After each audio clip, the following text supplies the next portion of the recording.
Nós vamos falar hoje uma explanação um pouco geral sobre o rei Arthur, e que é possivelmente o mais emblemático de todos os reis antigos, vamos dizer assim. Nós vamos perceber que as informações sobre o rei Arthur são muito controversas, né? São muito controversas, as fontes de informação, na verdade, são muito pequenas. Ele é um rei que, na verdade, é um arquétipo solar, é um mito solar. Isso fica bem claro com seus 12 cavaleiros, né? Que tem uma ligação direta com os meses do ano. E ele é considerado um rei dos reis, título também atribuído a Jesus, outro mito solar.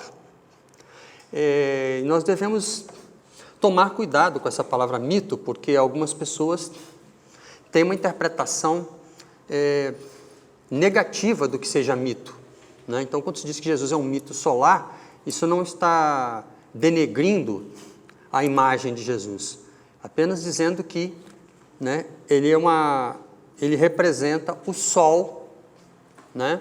Ele representa a luz, o calor, né? Aquilo que dá vida. Então nós vamos falar sobre o rei Arthur e como ele se tornou imortal, porque tudo indica que ele viveu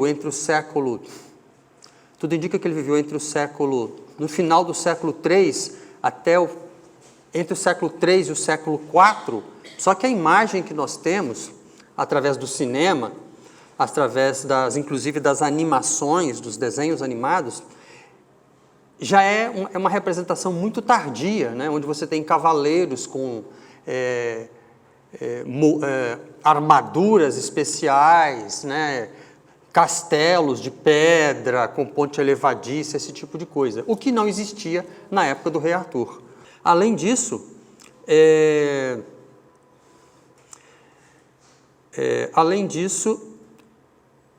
existem tão poucas informações que elas foram sendo costuradas por historiadores que viveram muito tempo depois, 300, 400, 500, 700 anos depois. Então, essas lacunas foram preenchidas com elementos mais ou menos fantasiosos, mas que nem por isso deixa de ter um elemento arquetípico. Isso a gente vai tentar demonstrar nesta apresentação. Aqui nós temos em tela uma lista parcial de filmes e de seriados, programas de TV sobre o rei Arthur. São mais, desde 1949 até 2017, são mais de 30 filmes, seriados e novelas. Talvez o mais antigo documento a citar o rei Arthur é o Aigodin. Vocês me perdoem que o meu galês não é tão assim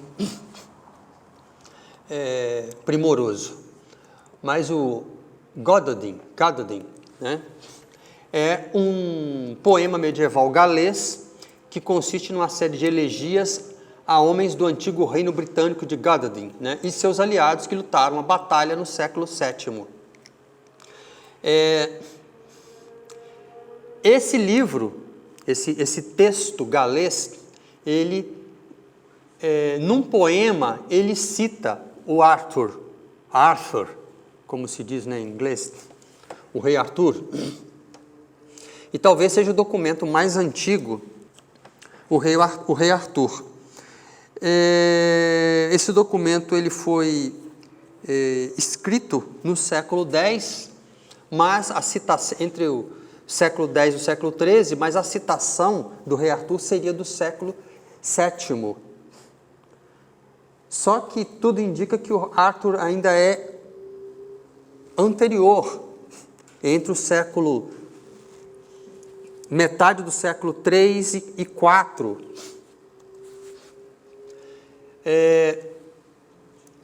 Esse texto chamado Annales Cambriae, né, ou Annales de Gales, né, que é do século X, tem apenas 2 referências ao rei Arthur. E nesse Annales Cambriae é que menciona 2 batalhas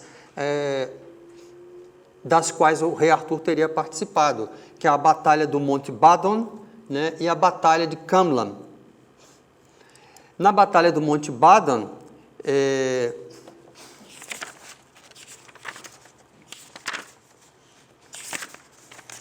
nessa batalha, se diz que o rei Arthur teria derrotado, para não dizer matado, 960 inimigos. Então, nessa batalha de Monte Badon. E na batalha de Camlan, foi quando ele é, então, morto por Mordred, né? Mordred era, alguns textos dizem que era sobrinho, e alguns textos dizem que era filho, né? Qual é a importância do Arthur, né, do rei Arthur, na história da Grã-Bretanha?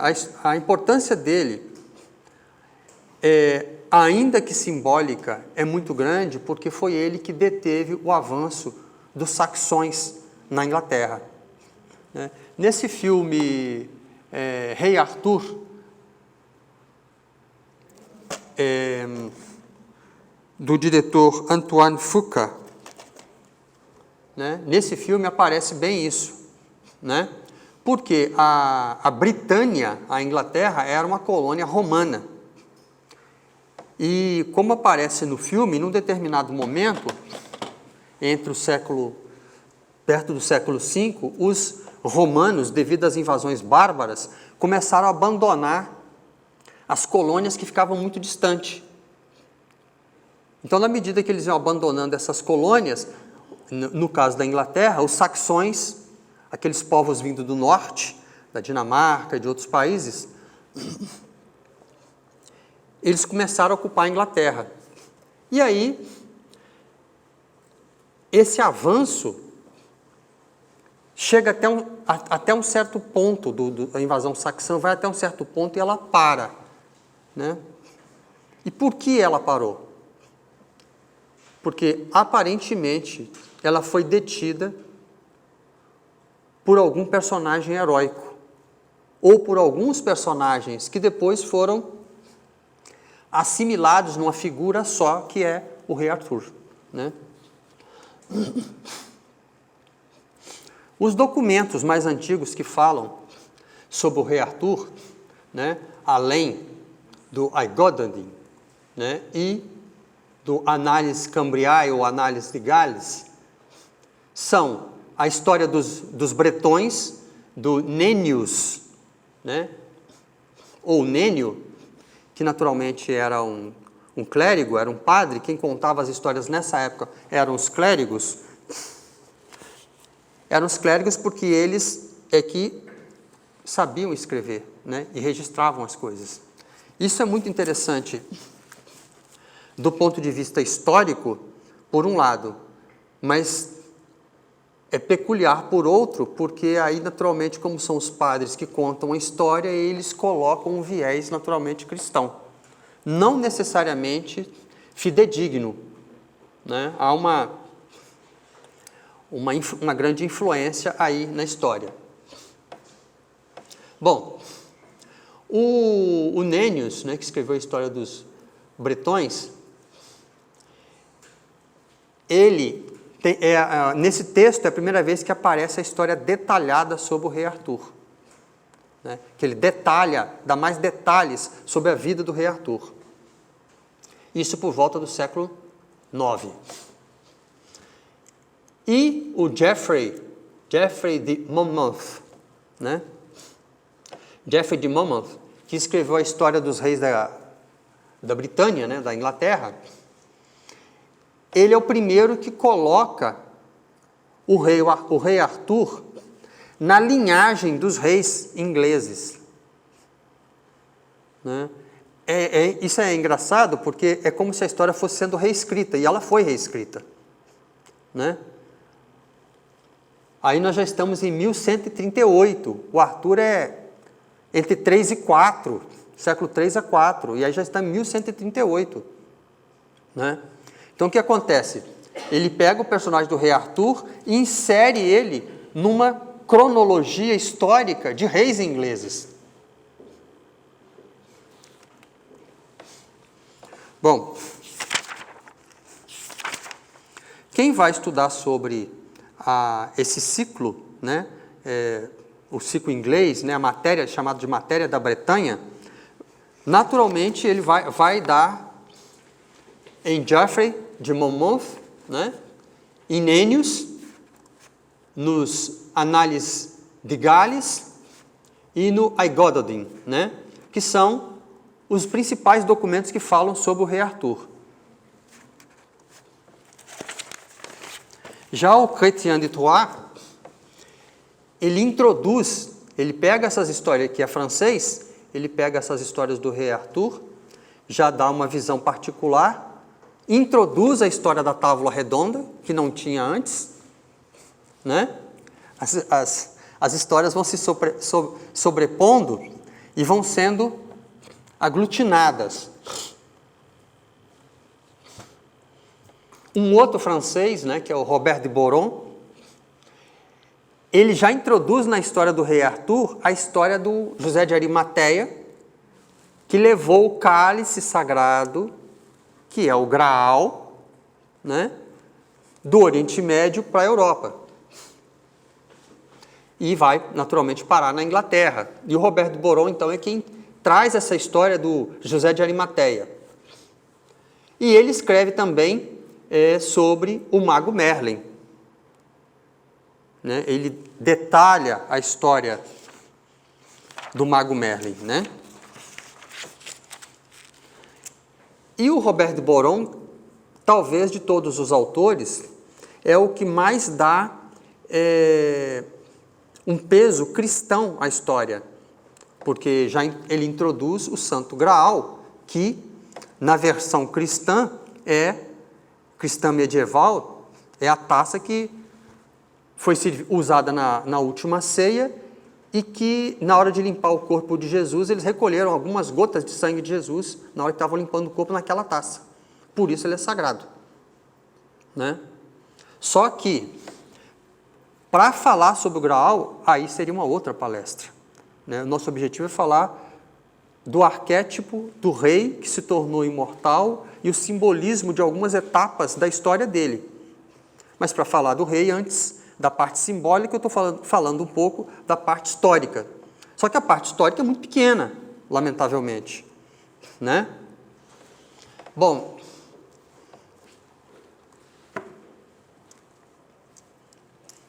vamos dizer assim, que a minha história com o rei Arthur, minha história particular com o rei Arthur, começa com Sir Thomas Malory, né? Que em 1485, na Inglaterra, foi editado por um editor chamado Caston, editou um livro sobre o rei Arthur e os Cavaleiros da Távola Redonda. Esse livro chamava-se A Morte de Arthur. A Morte de Arthur é uma compilação na versão do Sir Thomas Malory, que estava preso naquele momento, e como não tinha muita coisa que fazer no presídio, né, ele escreveu a versão da história dele sobre o rei Arthur e os Cavaleiros da Távola Redonda. E Sir Thomas Malory, então, escreveu e foi publicado após a morte do Sir Thomas Malory, em 1485, que o Malory viveu até 471. E no Brasil, a primeira edição da Morte de Arthur foi feita por uma livraria de Brasília chamada Toth. Por acaso, vamos dizer assim, eu solicitei uma pessoa que falava bem inglês, que então traduziu A Morte de Arthur para o português. São 4 volumes originalmente, nós fizemos, e nós traduzimos e editamos, mandamos traduzir e editamos o volume 1 e 2.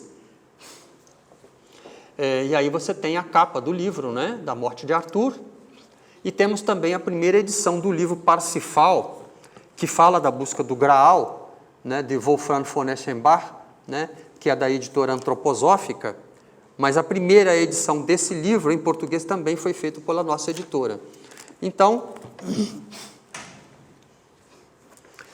a partir daí é que a gente tem um certo contato com essa literatura, um interesse nessa literatura sobre cavalaria, né? Também Tolkien, né, que escreveu O Senhor dos Anéis, ele se deteve sobre a história do rei Arthur e tem um conto inacabado, né, que é A Queda de Arthur. Está aí a capa, acredito que seja parece-me que é da editora Martins Fontes, brasileira, porque o Tolkien também era um especialista em literatura medieval, né? Ele traduziu, inclusive, o Beowulf, que é um conto anglo-saxão, né? O mais completo conto saxão, ele traduziu do saxão para o inglês moderno. E se vocês observarem com atenção O Senhor dos Anéis, daí que trouxemos uma espada, que é a espada de Aragorn, né? Da história do Senhor dos Anéis, trouxemos uma réplica. O que se passa com o Aragorn é muito parecido com o que acontece com Arthur, né, que era o rei perdido, desconhecido, e que recupera uma espada mágica, né? Isso também acontece com Aragorn no Senhor dos Anéis. Nós já falamos um pouco sobre esses aspectos simbólicos, um pouco sobre esses aspectos simbólicos e históricos do rei Arthur. Nós estamos tentando deslindar um pouco esse assunto, e já ficou claro que na época que o rei Arthur vivia, não tinha castelo de pedra, com ponte elevadiça, com torres, com fosso. Não existia castelo desse tipo, né? E isso foi entre o século 3 e 5, né? A data, né, entre o século 3 e 5, a data é controversa. Não existiam castelos, não existiam cavaleiros com armadura e justa, com lanças, como é mostrado, né? Como é mostrado no filme, por exemplo, Excalibur, né, do Boorman, né, do John Boorman, que produziu, né, o filme Excalibur, né? Não existia esse tipo de equipamento militar, de castelo, não existia isso. Nesse filme do Rei Arthur, né, do Fuqua, né, do Antoine Fuqua, ele mostra uma versão interessante, que é talvez a base histórica do rei Arthur. A base histórica do rei Arthur, na verdade, há uma discussão histórica de quem seria a pessoa que inspirou o rei Arthur. O rei Arthur, como descrito no filme Excalibur, com cavaleiros andantes com lanças longas e armaduras completas, não existia. Então, quem seriam os personagens históricos que poderiam ter dado origem ao rei Arthur? Aí nós temos 2 candidatos em potencial. Temos 4 candidatos, na verdade, em potencial, mas eu vou me concentrar em 2. Né? O primeiro seria Lucius Artorius Castus, que é o que é apresentado nesse filme Rei Arthur, né? Do Fuqua, né?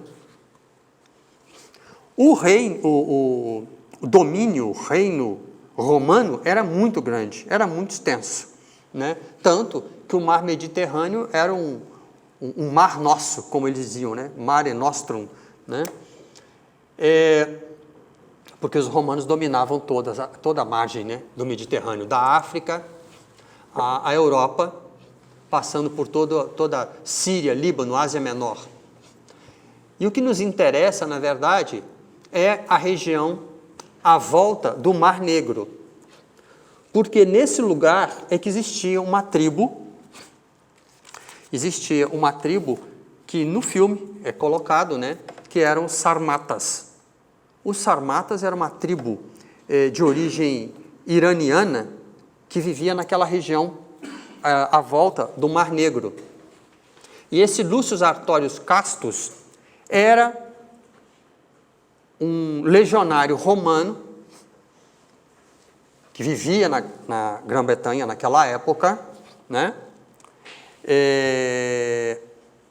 Por volta final do século II, entre o final do século II e início do III, ele vivia na Inglaterra, e essa região estava sendo abandonada, né? Aos poucos estava sendo abandonada pelos romanos, né?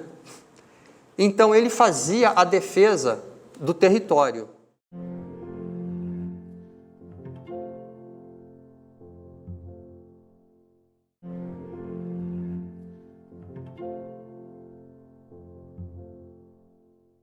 Como é que... e esses sarmatas, eles eram conhecidos por sua cavalaria.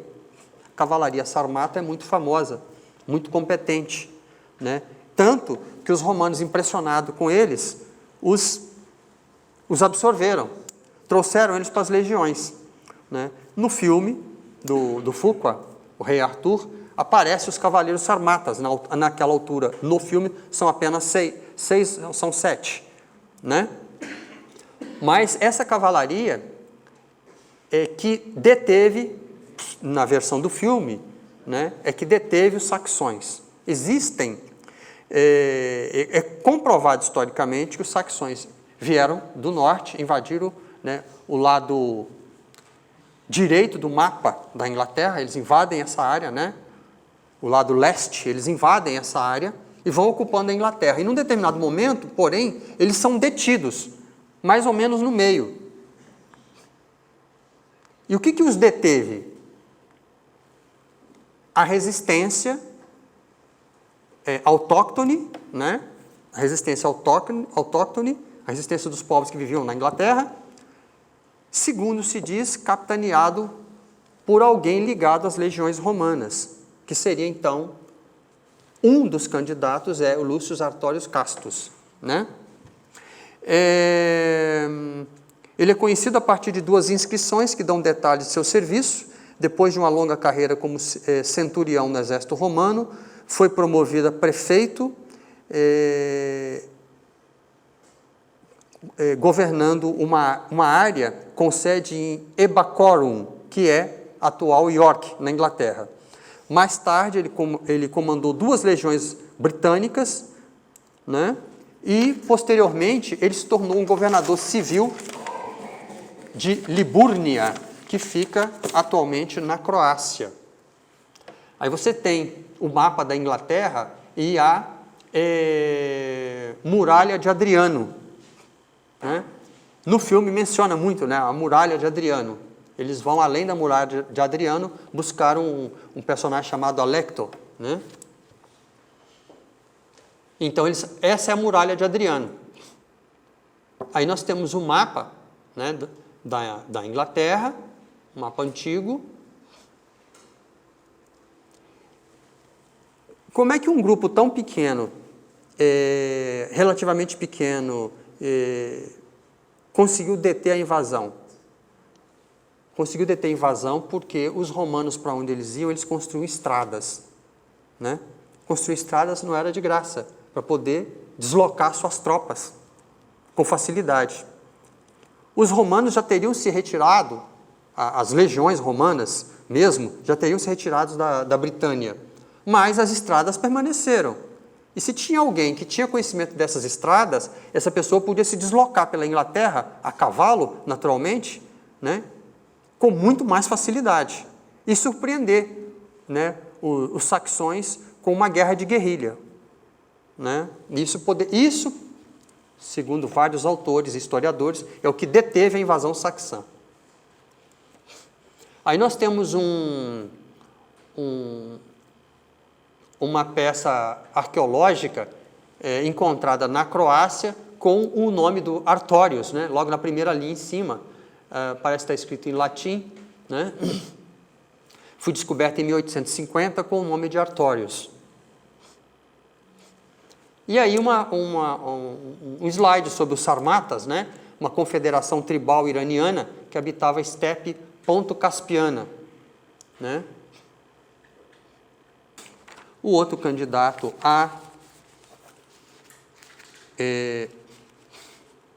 encarnação do rei Arthur, né, é Riothamos, né, ou Riothamos.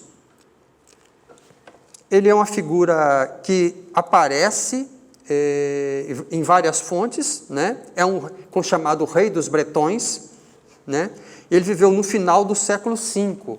Veja que aí já tem uma diferença do século III para o V. Então, esses personagens que eu coloco aqui, que estou colocando aqui, o Riothamos, né, e Artorius, são dois personagens que viveram em épocas diferentes, que combateram os saxões e que aparentemente foram juntados numa figura só, que dá então origem ao Arthur lendário, ao Arthur mítico, né? Esse personagem, ele tem como ele viveu já alguns no século V, existem mais informações, talvez, mais informações sobre ele, né? Por volta de 460, o diplomata romano bispo Sidônios Apolinares enviou uma carta a Riothamos pedindo a sua ajuda para reprimir a agitação entre os bretões, né? Essa carta, esse pedido de ajuda, ele ainda é conservado em museus, ainda existe, né? E o Riothamos teria participado de várias batalhas, inclusive essa batalha em 469, que seria a Batalha de Badon, né? Que é também atribuída ao Arthur. Existem ainda outros, aí nós temos em tela livros, né, a respeito, né? O Riothamos, o rei maior, o alto rei, né? Que o Arthur, algumas pessoas dizem que o nome não seria Arthur realmente, né? Quer dizer, que o Riothamos, como ele é chamado de alto rei, esse título é um título também dado ao Arthur. Então, seria mais uma ponte de ligação para justificar que um seria a base histórica do outro.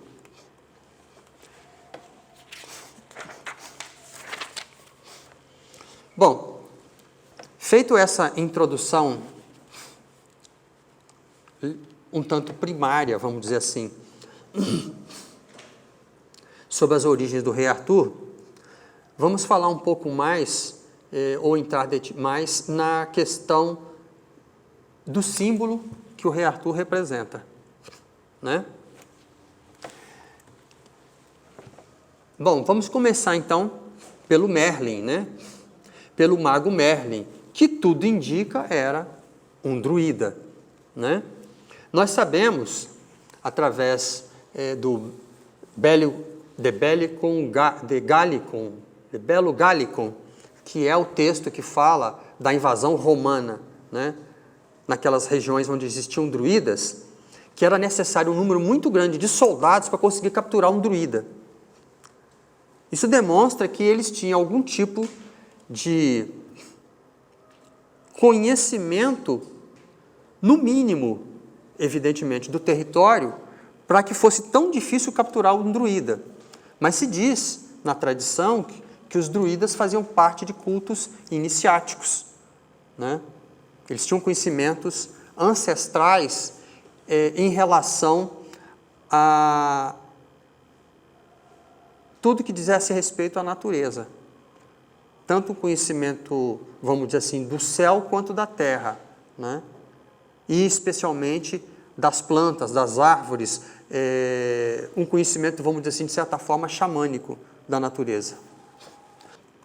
E o Merlin tem uma coisa engraçada, porque Merlin quer dizer falcão em inglês. E aí nós temos mais uma pista. Porque um falcão, né, o falcão, a águia, as aves de rapina de grande porte, elas simbolizam um contato que vem do céu e simboliza o conhecimento e a sabedoria. Por quê? Porque do alto eles enxergam coisas que uma pessoa comum não enxerga, né? Por isso que Odin tem 2 corvos, né? Um é pensamento e o outro é memória. Esses corvos voam pelo mundo e voltam trazendo notícias do que aconteceram. E falar a linguagem dos pássaros é falar a linguagem da alma, né? E Merlin tinha esse tipo de conhecimento, né? O próprio nome Merlin quer dizer falcão, né? Bom, Uther Pendragon. Desde que eu topei com o nome desse personagem, eu prestei atenção no Dragon, que está no nome, né? Me chamou a atenção o Dragon, que é dragão, né? Uther Pendragon, né? É um personagem, né, que é o pai do Arthur. E aí ele tem no nome o simbolismo do dragão. Dragão, em grego, drakon, é serpente. Nós já falamos sobre isso em algumas ocasiões, né? Dragão é uma grande serpente. Mas o dragão é uma serpente especial porque ele voa, ele caminha, ele nada e ele solta fogo, né? Na verdade, ele tem todo um simbolismo alquímico, né? Porque ele tem em si os elementos, né? Terra, água, fogo, ar, né? E o título de dragão é dado normalmente a iniciados nos mistérios, né? Iniciados nos mistérios. E o Uther, né? Ele é um dragão porque esse também é um título nobre e um título dado em ordens de cavalaria, inclusive, né?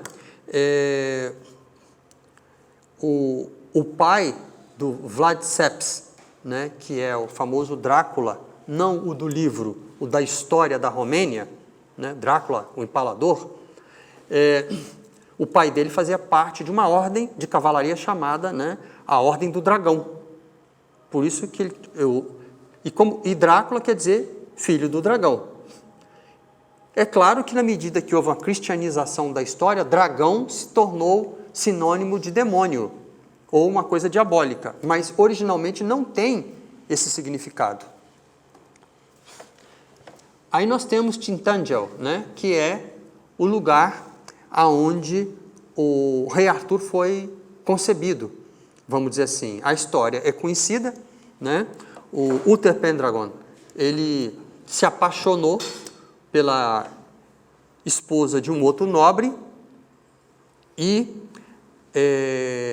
ele solicita ao Merlin que faça com que ele se pareça com esse nobre para que ele possa se encontrar com Igraine, né, a esposa desse nobre. E é assim que o Arthur é concebido. Por isso que o Arthur também é chamado de filho do dragão, né? Ele tem o nascimento dele é um nascimento envolvido em mistério, né? Porque o pai dele assume as formas magicamente do marido de Igraine para dar origem, né, ao Arthur.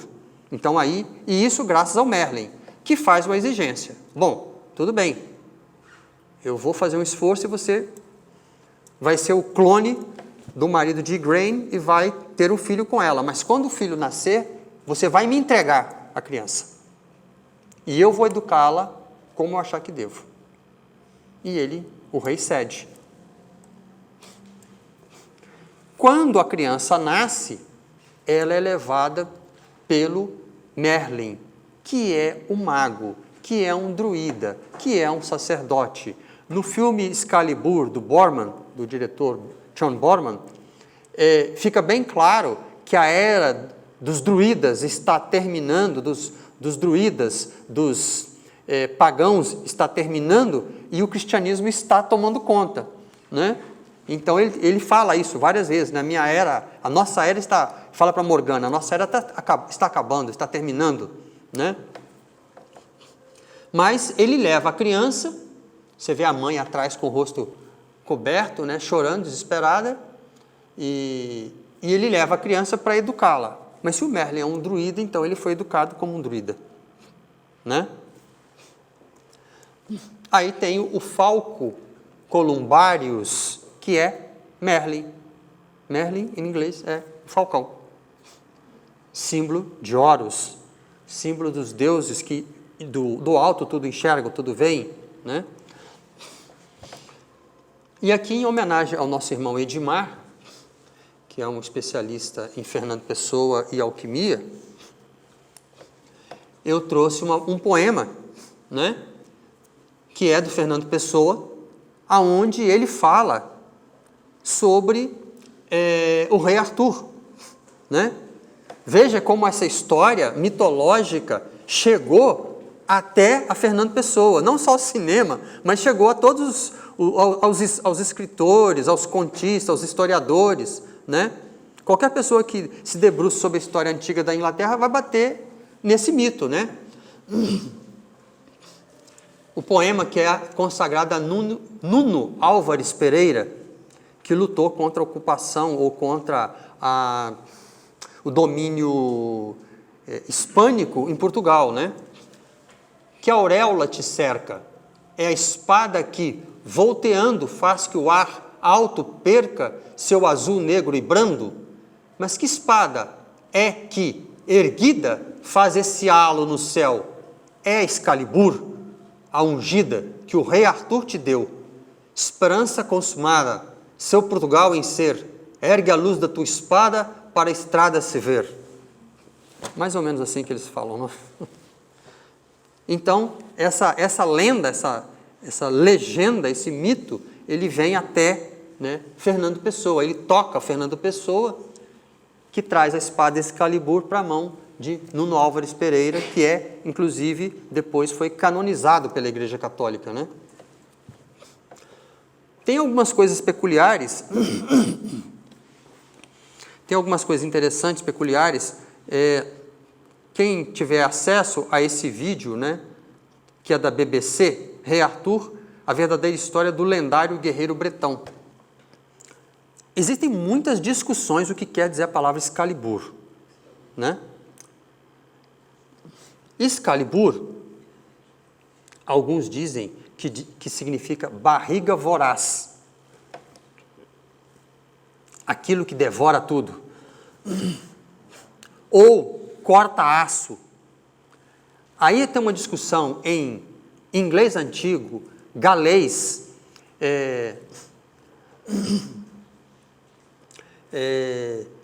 celta, qual seria o significado real dessa palavra, né?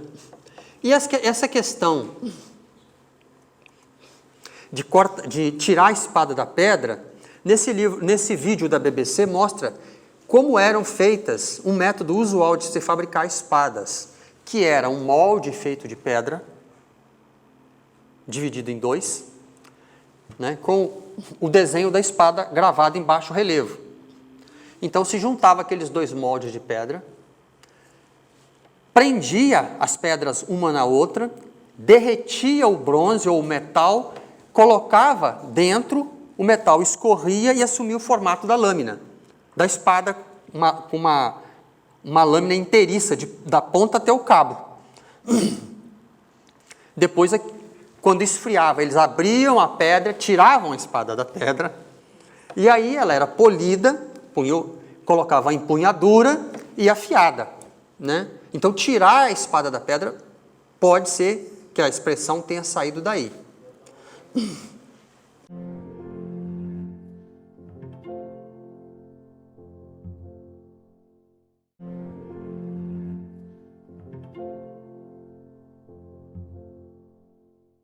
Agora, simbolicamente falando, o que representa a espada? A espada representa aquilo que os indianos chamam de viveka, discernimento. Porque a espada, a lâmina afiada, separa o certo do errado, o bom do mal. Então, a espada tem esse simbolismo, né? O simbolismo que é do diamante, do Vajra na tradição tibetana. Uma coisa que corta tudo e não é cortado por coisa alguma, né? E aí tem, nesse episódio, se eu não me engano, Sir Hector e seu filho Kay vão até onde está a espada espetada na pedra para concorrer, tentar tirar a espada da pedra, porque quem arrancar a espada da pedra vai se tornar o rei da Inglaterra. E o Sir Kay perdeu a sua espada. Então, o pajem, né, que é o Arthur, que não sabe que é filho de um rei, porque ele foi dado a ser criado pelo Merlin ao Sir Hector, ele procura uma espada por, abre aspas, irmão. Ele procura uma espada para o irmão, e aí ele vê aquela espada espetada na pedra, ele arranca a espada e traz para o irmão, com maior facilidade, coisa que nenhum guerreiro adulto conseguia fazer. E aí ele vai dar a espada para o irmão, mas aí se descobre que aquela espada é a espada do rei. A espada, então, é devolvida à pedra, e o Arthur retira a espada da pedra. Esse evento me lembra um evento que acontece na história de Beowulf, que é um conto saxão entre o ano, por volta do ano 1000. Que é quando Beowulf vai matar um monstro e ele ganha de presente uma espada. Ele ganha de presente uma espada de um outro nobre. Leva essa espada para você combater o monstro. E ele leva a espada. Quando chega lá, a espada se desfaz, ela quebra. Ele consegue matar o monstro, mas ele só consegue matar o monstro depois de encontrar uma espada no fundo do lago aonde o monstro vive, e com aquela espada que ele encontrou, que ele conquistou, ele mata o monstro. Aí tem dois ensinamentos, né? Tem dois ensinamentos aí. Primeiro, aonde está o problema está a solução. Né? Onde estava o monstro, estava a espada para matá-lo. Essa é a primeira coisa. A segunda coisa é que, usando uma espada alheia, usando um recurso alheio, você não vai conseguir resolver seus problemas. Você tem que resolver os seus problemas com os seus próprios recursos, né? Então isso acontece com Beowulf, e quase acontece com Sir Kay, né? Porque ele ganhou uma espada de presente, mas ele não conquistou a espada, ele não tirou a espada da pedra. Então, por direito, ela é do pajem, né? É de Arthur. Num determinado momento, no livro do Sir Thomas Malory, o rei Arthur tem um sonho, onde ele vê a briga de um urso com um dragão, né? Então ele tem esse símbolo persistente do dragão, o acompanha, né? Tanto o acompanha que o símbolo aparece no seu capacete, né? E aí você tem um escudo com as 3 coroas, né? Que é símbolo originalmente do Arthur, são 3 coroas. A espada e o capacete. Ora, um capacete com um dragão simboliza o quê? Simboliza, assim como o Uraeus, né, da vestimenta egípcia, no Uraeus da vestimenta egípcia do faraó tem o abutre, né, e tem uma serpente, né? Uma força telúrica, né? O urso é uma força telúrica, vive em cavernas, e o dragão, que com as suas asas simboliza uma força espiritual, uma força aérea, além de que ele retém em si a representação dos 4 elementos, né? Terra, água, fogo e ar. Nós temos aí uma tapeçaria, né? Onde aparece o rei Arthur com o simbolismo das 3 coroas. Então aí nós temos Guinevere, né? Que é um personagem mitológico literário, e a rainha consorte do rei Arthur. Então, que é um personagem que acaba gerando problemas a posteriori, né? Porque ela tem romance com um dos cavaleiros e isso dá início ao fim, né, da Távola Redonda. Curiosamente, Guinevere, segundo a tradição, era filha de um gigante. Então, para se conquistar a filha de um gigante, tem que se cumprir muitos trabalhos de Hércules, muitos trabalhos simbólicos de autoaperfeiçoamento, né? E o rei Arthur faz esses trabalhos, né? Além de, naturalmente, ter retirado a espada da pedra. Nesse filme do rei Arthur, a Guinevere aparece como uma combatente, né? Evidentemente, nas histórias posteriores, aqui ela é uma celta e ela combate. Na história de Sir Thomas Malory e as histórias posteriores, evidentemente que uma mulher não combate, né? Na Idade Média a mulher não ia para a guerra. Talvez, aí com exceção da Joana d'Arc, mas isso já numa quase alta Idade Média, né? Temos aí o filme, né, do Fuqua. E essa é a última versão, né, que foi lançado sobre o rei Arthur, e com certeza outras versões irão surgir. Essa é a última versão que foi em maio de 2017. É interessante porque nós falamos de Excalibur, mas aí tem duas espadas na história do rei Arthur. As duas são Excalibur? Para alguns autores sim, para outros autores não. Uma das espadas, aquela que foi tirada da pedra, ela se quebra num determinado momento. E o rei Arthur fica sem uma espada decente. Aí aparece a dama do lago, a mão em cima do lago, com uma espada, que dá a espada para o rei Arthur. O conceito de dama, de senhora, dentro da tradição de cavalaria, está muito ligado ao conceito de sofia, de sabedoria, né? A mulher, nesses temas, ela personifica a sabedoria, né? E ela é que dá, então, a espada, né? A dama do lago é que dá a espada para o rei Arthur, né? Ela é que dá a espada para o rei Arthur. E a espada, como símbolo do discernimento, ela é mostrada fora da água, né? E a água é o símbolo do quê? Da emoção. É uma lagoa, né? Ou um riacho, onde tem uma lagoa, e dessa lagoa sai um braço com a espada. Então, o discernimento, ele tem que estar mais alto que a emoção, né? A emoção pode toldar, né, as decisões, mas a espada, ela é entregue pelo rei acima da água, né? É o que essa discriminação, que é o viveka, né, na tradição indiana, que é o discernimento. Sem discernimento, sem um discernimento afiado como uma espada, nós tomamos decisões muitas vezes desconfortáveis, que vão gerar problemas no futuro.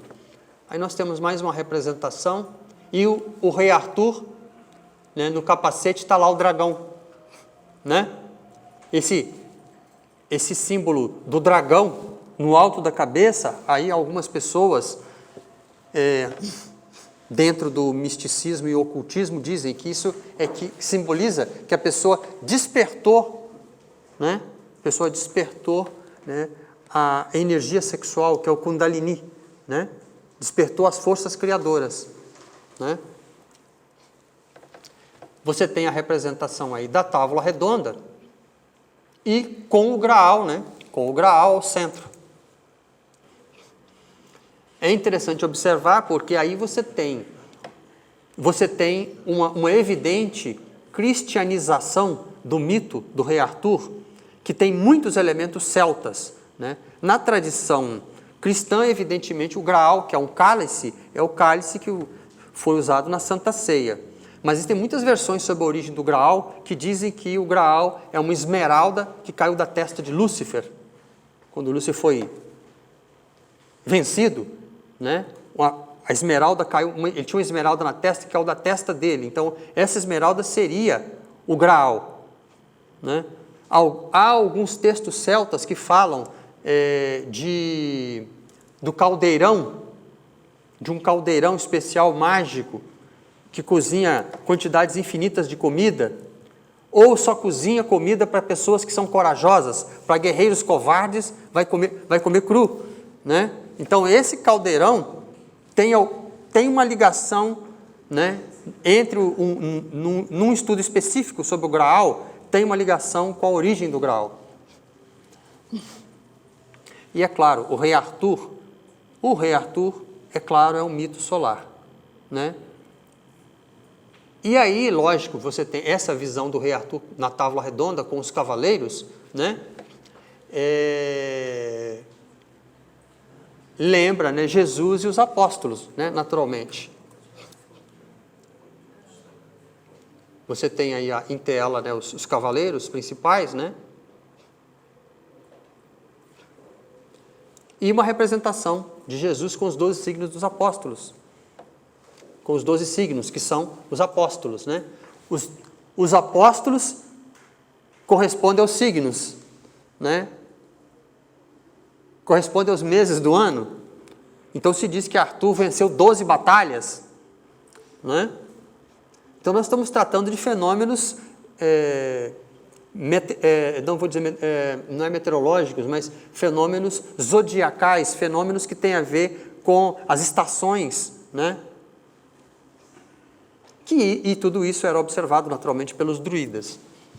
Aí tem outra coisa, o Santo Graal, ele só é mencionado nas histórias arturianas no século XII. Ou seja, o Arthur é do século III, IV, estourando 5, mas aí aparece a história do Santo Graal, mas já nas versões do Chrétien de Troyes, do Wolfram von Eschenbach, que é século XII, XIII, é bem depois, né? Então isso foi coadunado, foi juntado à história do Arthur posteriormente.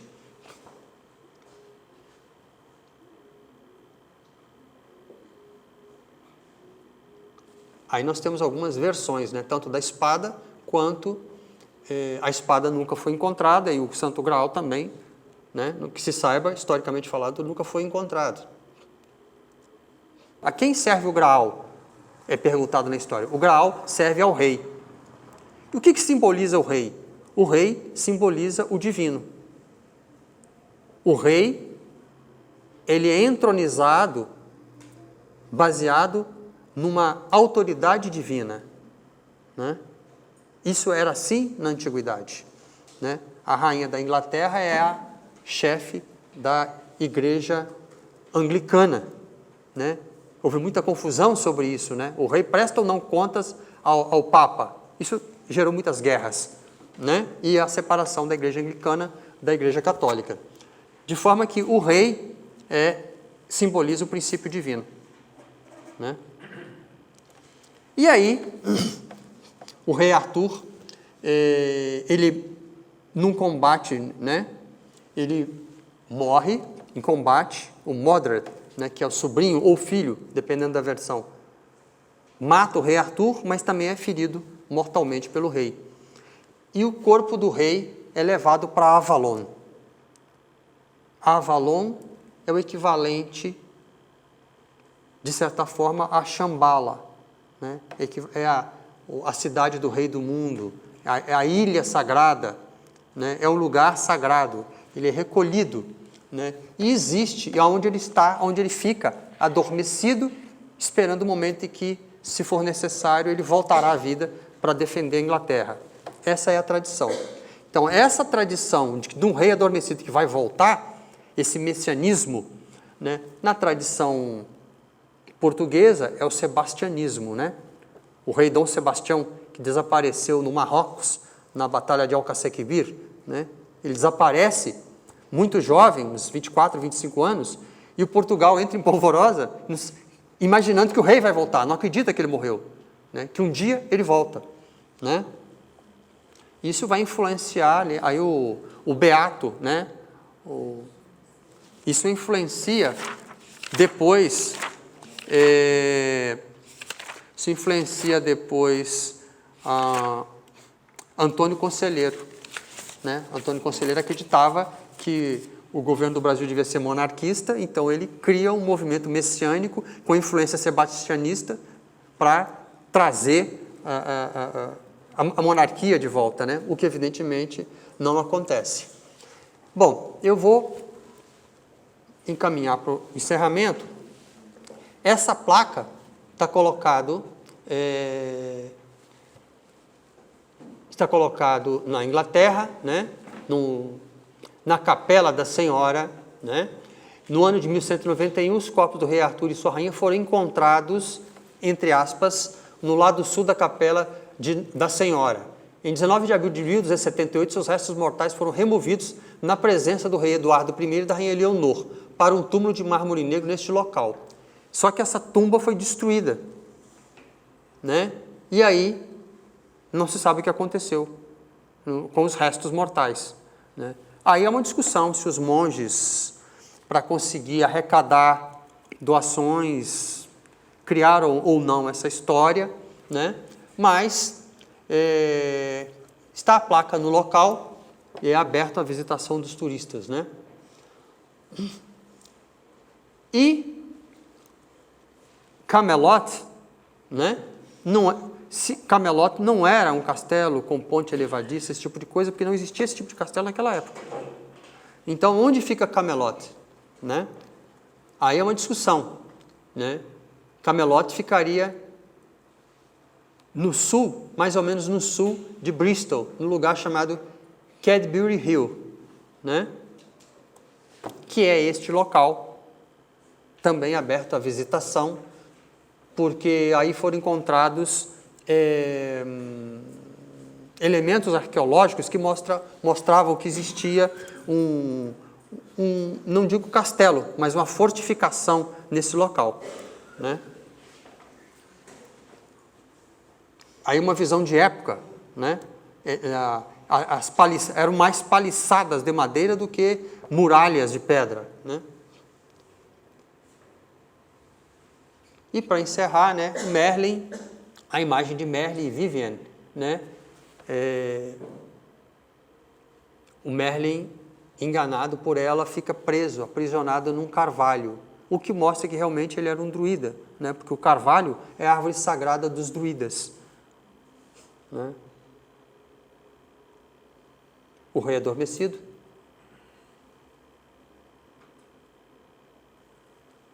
E aí uma frase do filme, né? Não existe morte pior que o fim da esperança. Por que o rei Arthur se tornou uma figura lendária tão importante? Porque ele simbolizou a resistência dos ingleses à invasão saxã, né? Isso é a primeira coisa. E a segunda coisa, que sendo um rei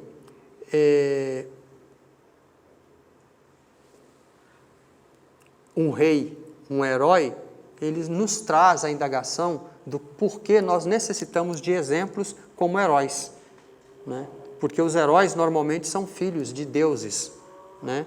São meio deuses e meio humanos, né? Isso não deixa de ser uma indicação que nós temos um princípio espiritual, né? O qual devemos buscar, mas que para tirar a espada da materialidade, tirar a espada da pedra, né, cabe muitas batalhas e muito esforço, né? Esse é talvez todo o símbolo que resta por trás do rei Arthur, que vai continuar sendo filmado, refilmado, contado e recontado ad eterno. Obrigado.